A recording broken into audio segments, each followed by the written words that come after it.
I want to welcome on into the program from the Heritage Foundation, Brent Sadler. Brent, appreciate having you on this Wednesday before Thanksgiving. And a lot of talk about we possibly might have some sort of a peace deal in the works between Russia and Ukraine. I want to kind of go backwards a little bit. I thought it was interesting. There was this 28-point peace deal, idea, working document that was leaked. And there's a lot of question as to whether or not Marco Rubio, Secretary of State, even knew what was on this sheet of paper. He then came out and said, and correct me if I'm wrong, but I believe that Marco Rubio came out and said, not only is this really from the State Department or our government, but he also knew all about it. People were wondering because it was so Russian-centric what was leaked. And people were saying, well, this has to be just, some sort of talking points for Russia. But from what I understand, it actually wasn't. Yeah, I mean, in my mind, it's less about that, the history of the document. The fact is, someone leaked it, definitely was trying to probably slow down or discourage the negotiations for the ceasefire. The reality is both sides are going to have to give up. Neither one's able to win the war and get all of their wartime aims accomplished. For Ukraine, it would be regaining all of the lost territory since 2014. With the military they have and what Europe and the United States can give them to fight that, that's not looking very likely. The Russians, likewise, the reality is they're just chewing through their people like there's no tomorrow. And if they keep going at this rate, there may very well be no tomorrow for them. And so both sides, I think, are coming to the conclusion that they got to make a deal. We're getting these leaks here and there and little dribs and drabs. It's kind of a classic DC game, but it's played in the diplomatic circles too. We're seeing the sausage being made, but what really matters is what's the deal at the end. And there's a few things that it has to accomplish.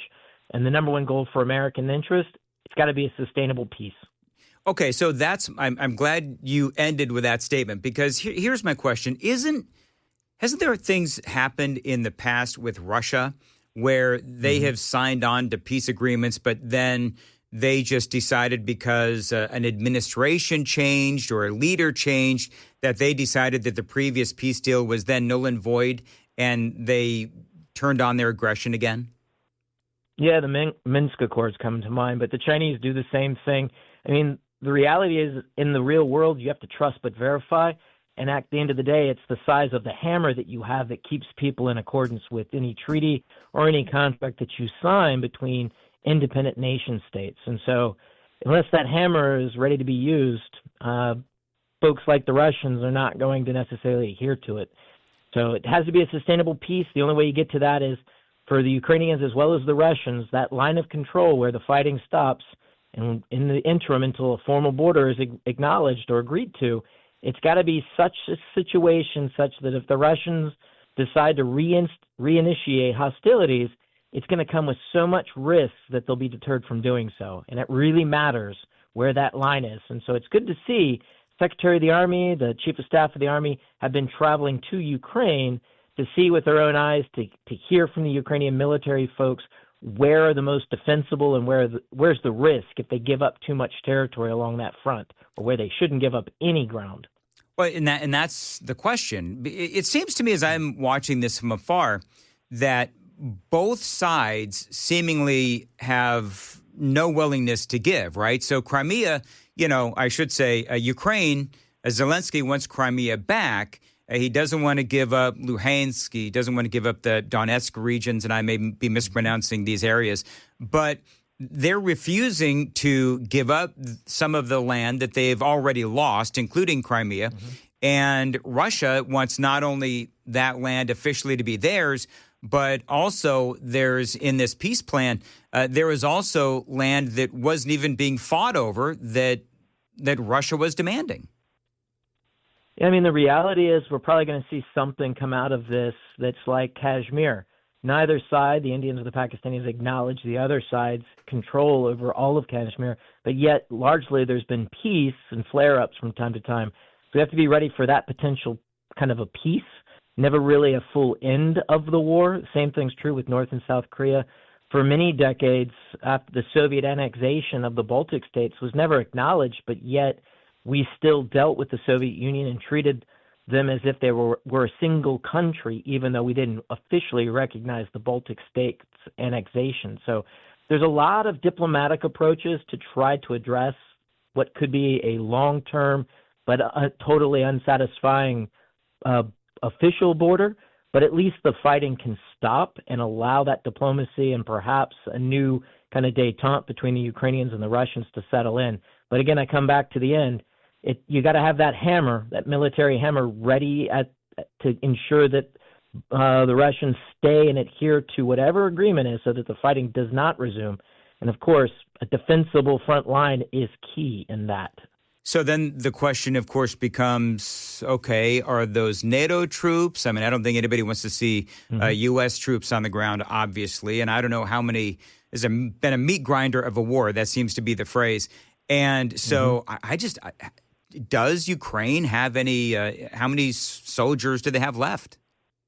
Yeah, well, there's an important lesson for us right now from the Ukrainians. They did not take seriously their own defense. And, you know, a host of reasons. Corruption, of course, was an acknowledged one for far too long in their governance. They didn't build the military. They didn't build the alliances that were necessary since they got their independence in 1994 from the Soviet Union to ensure they had adequate defense. And now they're suffering the consequences of 10 years of bloodshed and lost territory. So, again, if you don't take your defense seriously, no one else will, most certainly not the United States. None of the NATO countries have either until the invasion in 22 was such an overt threat to the wider European peace that folks started to act. So an important lesson there, and hopefully Ukraine gets enough of a pause to rebuild their military, take a hard look at their governance, and get a government and a military that ensures their own defense and their borders going forward. So it's really on them. Yeah. We can hope and help them get to that, but the reason we're where we are now, bad decisions on the Ukrainian part, but also bad strategic decisions of the last administration, quite frankly, that led us right to Russia's preferred method of fighting, attrition. Well, yeah, I mean, the sanctions, I mean, Vladimir Putin even came out and said a few months ago, yeah, you know, the weakness of Joe Biden led to all of this, including those very weak sanctions. I guess part of my question would be, is that, okay, so once all the fighting is actually over, then we got to start talking about rebuilding Ukraine and, you know, really what's next for the region. Part of this conversation is, you know, and part of the peace deal is, okay, so does Ukraine still have a chance, a thought, a possibility that they will end up being allowed into NATO? Brent, what do you think about the rebuilding of Ukraine, and specifically, what about the controversy of them going into NATO? Yeah, I mean, so on NATO, I think it is a sovereign decision of all the member NATO countries. It only takes one. If we recall back to when Finland and Sweden decided to join NATO at the height of after Putin's invasion of Ukraine in 22, it only takes one to veto that. So it's a sovereign issue. It's a defensive alliance. I think any treaty or any obligations to Russia to preclude that is a bad idea and is unnecessary. It also infringes on the sovereignty of the other sovereign countries in world-changing events. So there's that. Should, I think, Ukraine have a security partnership with countries in Europe? I think that's a necessity. That's the only way that we get to a point to where the costs are so high that Russia doesn't reinitiate hostilities in the next few years. So what that looks like, I think that's up to the Europeans, certainly up to our leaders in D.C. to figure out what's workable, but it doesn't have to be a NATO construct to meet that need. The other thing on the rebuilding, absolutely no Chinese presence in this. I think the Ukrainian people understand what China is. Before the 22 invasion, there was a very cozy relationship, perhaps in some cases a little too cozy, between Beijing and Kyiv. I think it's pretty clear that China's all in with the Russians. I think the Ukrainian people would be poorly served if they open the door to the Chinese now, and certainly the United States and NATO countries should not welcome any Chinese presence in the rebuilding. And I think the idea that you're hearing and seeing in these draft documents that Russian frozen assets, a large portion of it, about $100 billion, will be devoted to Ukraine's rebuilding, I think that's the right kind of thinking. Where are we at with the minerals deal? I know that there was, of course, the agreement that we were going to enter into this minerals deal with Ukraine. Kind of fell off the radar, if you will. Are we getting minerals currently? Do we have to wait till the end of the war? How does that work? Well, I mean, there's a lot of very good material under the ground there. There's like titanium, there's rare earth, there's neon, there's the grain, which is growing on the ground of Ukraine. Ukraine has a lot of resources, and even in, high-tech stuff, they have the ability to be a very vibrant economy. They got to get to the world economy, and that means access to the Black Sea. For the United States right now, we're certainly not putting all our chips and waiting on getting access to the mines in eastern Ukraine. I mean, it's the front line right now. Investments are being looked at around the world to include a similar mineral deal in Congo and Rwanda that was which was the framework, or at least the model for what was offered to Ukraine. I wouldn't say it's dead. It's certainly just not the right time. I wouldn't be surprised if it comes up as part of the reconstruction of Ukraine. I guess, and Brent Sadler is joining us with the Heritage Foundation, talking about a possible end to the Ukraine-Russia war. They're sort of hopefully grinding to at least some sort of a ceasefire. But, there's been a lot of controversy, Brett, about this audit clause and about how the original document, they wanted Ukraine to conduct a full audit of assistance received and create a legal mechanism to eliminate any violations found and punish those who illegally profited from the conflict. And word is that was changed to all parties will receive full amnesty for their actions during the war. I mean, we all know the corruption within Ukraine. There's also a lot of suspicion that the United States under Joe Biden gave Ukraine a lot of money, a lot of aid, and, of course, a lot of military equipment as well. And is there a concern in Washington, D.C., and among the think tanks that there might be some corruption and maybe some of that money may have been absconded with? Oh, absolutely. And I would also point out that it's clear in the investigations, the DOJ investigations with USAID, as an example, not the full extent, that a lot of that money, financial, like liquid assets, they can move anywhere easily. A lot of that came back to American interest. So absolutely, I don't think it should not be put in any ceasefire deal with the Russians. I think that's untoward. But definitely doing a full accounting is required. I would say on the U.S. side as well as the Ukrainians. The Ukrainians before and during, they still have a legacy of corruption that they need to address for their own better governance. And certainly if they're going to rebuild better than they were before 2022, it's going to have to address the issues of good governance and corruption so that they actually build a military that's going to deter a future Russian aggression and also rebuild an economy that's going to be vibrant and independent and not be so easily intimidated or coerced by hostile powers.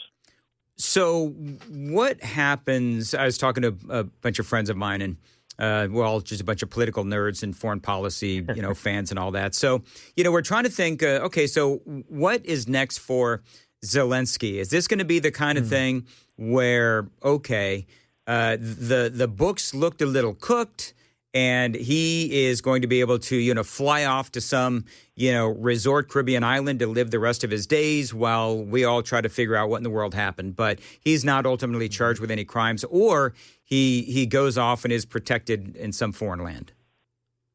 No, I think that transparency we were just talking about should spare no one. The last administration in D.C., the current administration, certainly the Zelensky administration, it should be completely transparent. It should be comprehensive in accounting. What that finds, I think, determines what the consequences are, prosecutions or other kind of sanctions against institutions or people. But the other thing to be cautious is often, and again, I follow the Russian media as well as the Chinese language media, be cautious about disinformation or propaganda campaigns. This is one of the levers the Russians do use. So trust but verify is, I think, necessary. And again, another reason why we need to get real, legitimate financial forensics experts, police, looking into these things. And rather than relying on congressional hearings or parliamentarian type debates and discussions. It needs to be it has to go beyond politics. It needs to go to good legal and criminal jurisprudence. So I don't know how Vladimir Putin's health is, but what is next for Russia? Yeah, the record on trying to predict what goes on in the Kremlin is a perfect one. It's always wrong. The best thing is Russia will change. Yeah. Change is the only certainty in life. Putin will eventually depart, even though he says he thinks he's going to live to 150 by changing out his blood and maybe putting other people's kidneys in his body. Some pretty wacky stuff out there. He will eventually pass from this world. It's an open question as to how that changes. I mean, there are certain things that will never change. I mean, Russian people, quite frankly, even if you had Navalny, who was an anti-Putin opposition leader who died in prison at the hands of Putin, even if he was the president of Russia in 2021 to 2022, his thinking, his mentality on Ukraine probably would have led to the same type of war we're seeing right now. So we have to understand what Russia is, and also, but at the same time, be ready to seize opportunities, which will never be perfect, to try to shift them into a better future, less in confrontation and conflict with the West. They'll never be an ally, let's put it that way, but we can do far better than what we've done since the fall of the Soviet Union. I know that you guys aren't supposed to be political necessarily over there at the Heritage Foundation.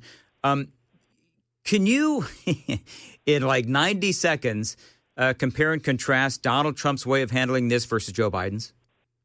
Oh, well, absolutely, and not from a partisan perspective. Correct. So I lost my mind because I had been watching back in the spring of 2021, so before the actual invasion, there was indication after indication, as purely from a military person, that it was clear what Putin was building up, and it wasn't an exercise, it was an actual invasion. And yet the Biden administration refused to acknowledge that because it was an inconvenient truth, to quote another Democrat from the past. Sure, from Tennessee. Yes. So they let this kind of situation develop. And then there was a very infamous press meeting that President Biden gave the end of January of 2022 when he was asked about the potential of a Russian invasion. He said, hey, a little incursion, maybe not a problem. Or I think he actually said little invasion. I fell out of my chair because it was clear at the time that Putin had several summit meetings with Xi Jinping. He was bolstering his military forces up even more so than the spring. It kept going unabated. And he was trying to make sure he understood what would happen when he pulled the trigger on an invasion. And what he saw that day was the final green light. And so words matter. Mm-hmm. And so Biden's position of his administration was very ill-advised on all fronts. But then what they did after is they kept it what I would call a tail chase. They would, at the fear of escalation, they kept pacing Russia's buildup and heightened conflict in Ukraine. And what that did is it didn't impose enough cost to stop the fighting and end the war when it could have happened in the first 6 months. And now we're in this attritional war. So they didn't listen to the military leaders. Their diplomats that they were listening to didn't understand Russian strategic calculus. And this is why we're in the situation now. Now, juxtaposed to Trump, being very explicit and clear, sometimes with less than diplomatic language, is the most effective diplomacy. And this administration has been, and I think it's in President Trump in his person, not necessarily some of the others, as it should be, has been very effective. And I think he got Putin to get on a plane at least once to Alaska at the threat of secondary sanctions on China and India, two of his big economic benefactors.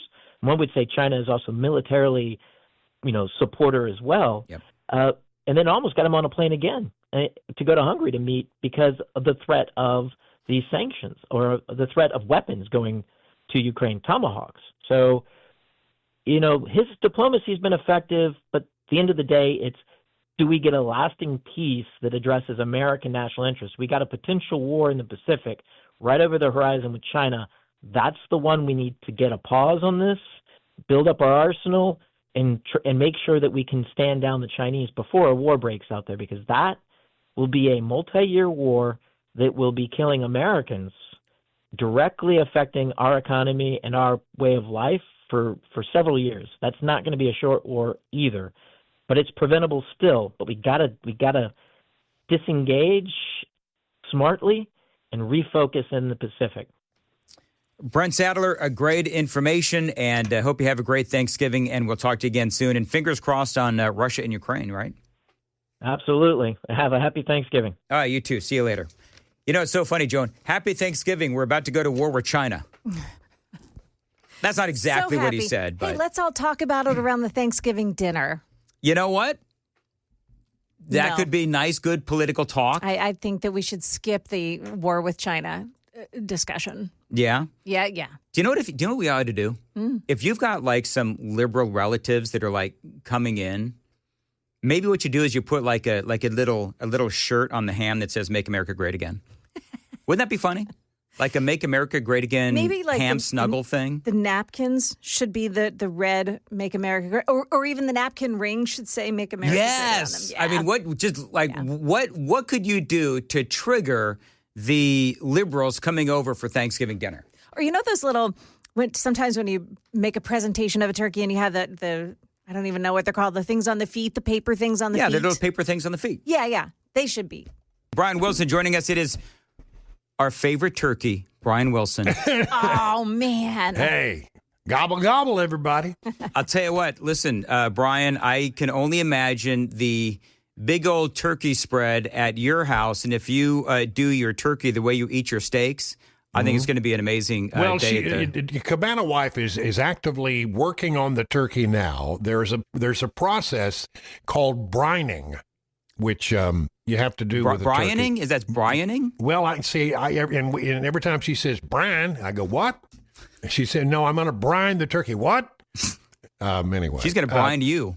Yeah, but anyway, we look forward to it, and I'm doing the stuffing, the dressing, not stuffing, dressing, and my famous, world famous cornbread dressing will be on the table. Sure, I hear it's amazing and legendary, especially amongst the. People still ask me for the recipe, and it's still on the Fox News website from way back in the day. No kidding. Just go Fox News, Brian Wilson.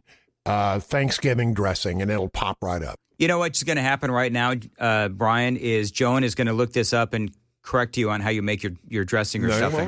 That's what Joan does. She can't because it's perfect. And it's personal. Recipes are personal. Yeah. All right, let's get down to business, shall we? Brian, do you believe that in the news today, you've got Newsweek now with a big old headline basically saying that the Afton Bain revelations now is blowing the Democrats' hopes of winning Tennessee to smithereens because people realizing now that Afton Bain is bat crap crazy. Well, hold on a minute on all this because I'm worried about this race. Yeah. There's a new poll just out from Hill Emerson. Van Epps 49, Bain 47. Okay. Now, that's a lot closer than it ought to be the way that district is carved up. Now, I absolutely agree with you. Now, here's my question. When was that poll done? Because a lot of a couple of days ago. It was just released this morning.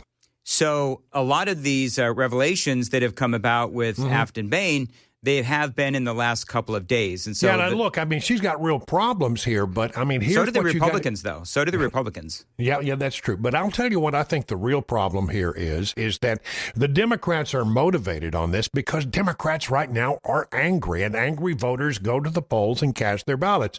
And we're all, on our side of the equation, we're generally pretty happy with the way things are going, perhaps not paying as close of attention, not as motivated to go vote. And I think this thing is up for grabs, and I would not be taking it lightly. And I think these polls this is a public poll, they're also, private polls. And I'm sure that when the Democrats saw the polling on this, they decided we better crash the boards on this. She might actually be able to pull this off. I think Van Epps will squeak it out.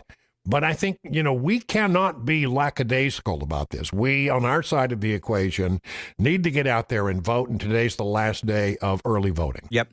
What do you think about the poly market? Because it is the poly market that is saying that Bain's chances of winning the election have decreased from 28% on November 5th to 12% on November 25th. And what they're saying is that with all of these crazy videos being dragged out of Governor Lee's office and yelling at the state legislature from the balcony and all of the crazy things that she said about hating Nashville. And I get has all an erosive that, effect. and I think that's all true. But here's the thing that I would say is that it doesn't matter how people feel about it. It matters who gets out to vote.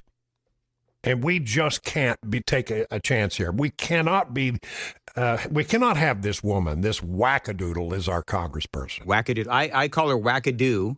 Wackadoodle is good too.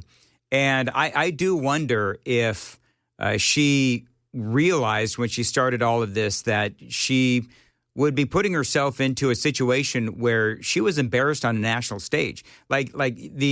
Even some liberals are looking at this, like her refusal to admit whether or not she would defund the police.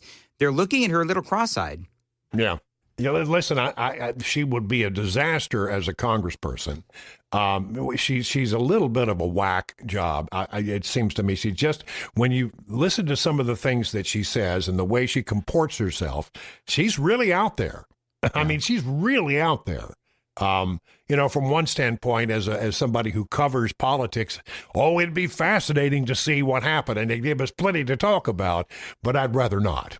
Well, the thing, and then we'll move on after this, but the thing that I have said, not because I agree with you, Republicans cannot get lackadaisical in the seventh. And so part of what my justification is for not getting complacent in all of this is that you're talking about a political party that did elect Jay Jones in Virginia as the attorney general, a guy that said he wanted to, shoot children and pee on their graves. So I don't know if it there's... can happen. I don't know how low, or if there is a low for the Democrats. All right, let's move on from there.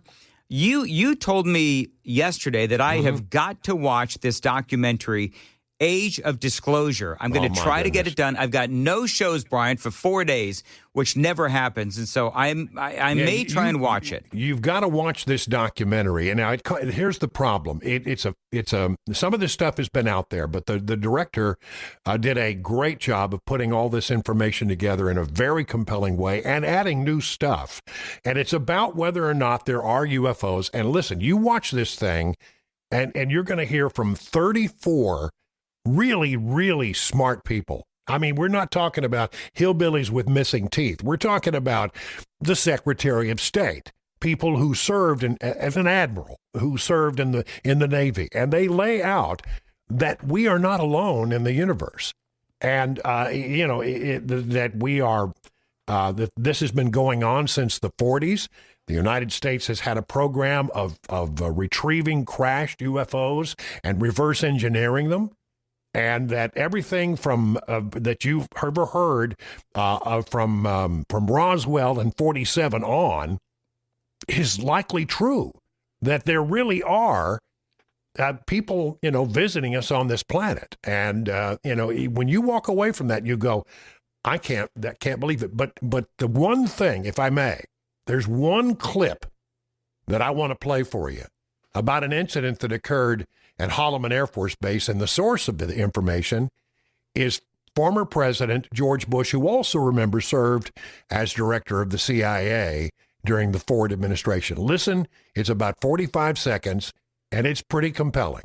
With former President George Herbert Walker Bush in 2003, in which he told me that when he became the CIA director in the Ford administration, he was not briefed on the legacy UAP crash retrieval program, but he later found out about it, and he informed me that there were a number of crash retrievals that had taken place since the mid-1940s.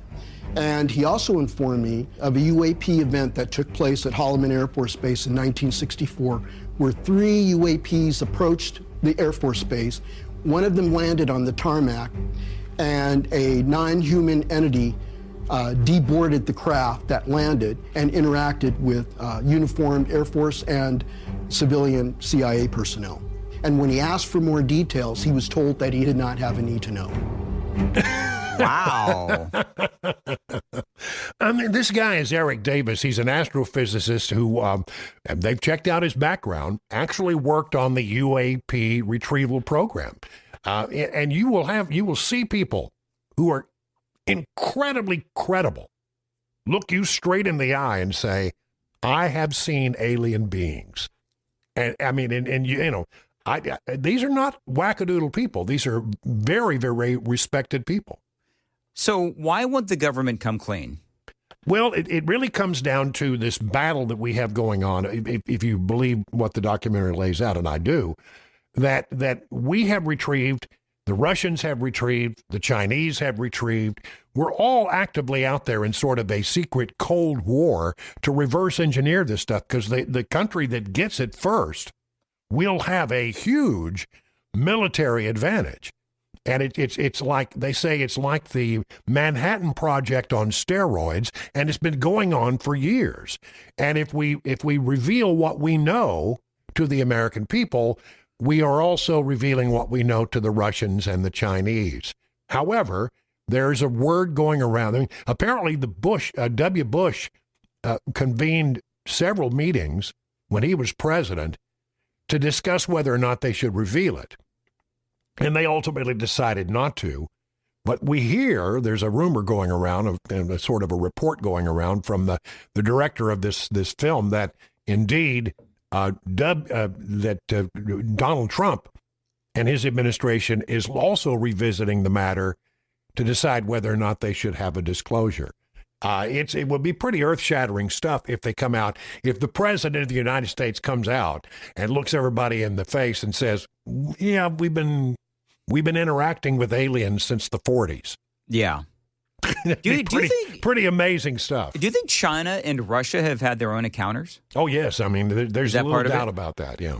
No kidding. Yeah. So I mean there is this sort of secret Cold War. Yeah. And I mean, the stakes could not be higher. If the Chinese get this technology before we do, in fact, there's some people who suspect we have the technology and that we're just sitting on it. And this is apparently incredible space-going technology that we will not reveal because it's sort of our ace in the hole if things go south in a nuclear war. All right. Fascinating indeed. Also fascinating is the big tunnel project, the boring project. Yeah. Apparently, they're talking about Nashville to a UT game in a couple of hours via train. 600 miles an hour or something like that. I mean, you got to listen. You know, when things come from any of Elon's companies, I think a lot of things that they say sometimes are aspirational, and then they crash against the rocks of reality. And you know, that may be the case here. The boring machine just arrived, the digging machine, and it's been reconfigured for granite because that's what we have. They're going to be digging through granite. Yep. And it's going to be tough. It's going to be tough digging, but they don't seem to think it's any problem. This whole region is like that, but they're talking about building, you know, a tunnel to Knoxville, from Nashville to Knoxville. They're also talking about this tunnel from the airport to the downtown area being added over at the new stadium. So, I mean, there's a lot of things in the works, but the machine is here, and we'll find out very quickly whether or not Elon Musk can dig through this rock around here. Yeah, because it was supposed to be done within a couple of years, right? Yeah, they will move quickly if they can get through the rock. I just feel like, I mean, the one thing that I'm no geologist, and I'm certainly not as smart as Elon Musk and his people, but the bottom line is, they call it Rocky Top for a reason. It's a bunch of rock around here. Yeah, and one of the things that they said a while ago is that drilling through the rock actually gives them a better foundation. Oh, yeah, there's no doubt. If they can cut through it, it will be a very solid tunnel. Have you seen the new stadium? You don't come down to Nashville often anymore. No, but I saw it on TV. I come down more than you imagine. I was there yesterday, as a matter of fact. Okay. But I have seen the video of how it's going. They topped it out. Yep. It's coming right along. It really is. You going to be able to afford to go to a game? No, I know I can't. No, you can, and then the question is, given the way the Titans are playing, do I want to go to a game? But that's a whole different matter. You know what's so funny, Brent? We get free tickets, and I don't even want to go to a game. Yeah. You know what I mean? I could sit on my couch and watch a Titans game. I haven't done it I haven't watched a Titans game in like probably 5 or 6 games, maybe 7 games. Yeah, I They're know. Just that awful. I watch for a few minutes, then I go, this is just too painful. I have to go on, you know. All right, very good. Anything else, Brian? No, except that I hope that everybody has a great Thanksgiving and that your turkey has been brined properly, and that you get some good, stuffing, dressing, and you can, again, you will not go wrong if you look up my cornbread dressing recipe. So what exactly is brining anyway? Like, can you give me like the 30-second? Apparently soaking in salty water, as I understand it. Oh, okay. Very good. Well, have a good Thanksgiving, and we'll talk to you in a week. Yeah. Oh, I'm on. Well, I'll be on today for Chad Benson, so I'll be on a little later. And by the way, on this UFO UAP thing, I'm going to do a deep dive. I have a lot of clips from the documentary. Documentary costs you $20 to watch, so if you can't afford it or you don't want to spend the $20, or you want to decide whether you think it's worth the $20, listen in at 1 o'clock today, and I'm going to play a lot of clips from it. How do you get the documentary? Is it on like Netflix? It's on Amazon Prime. Okay, very good.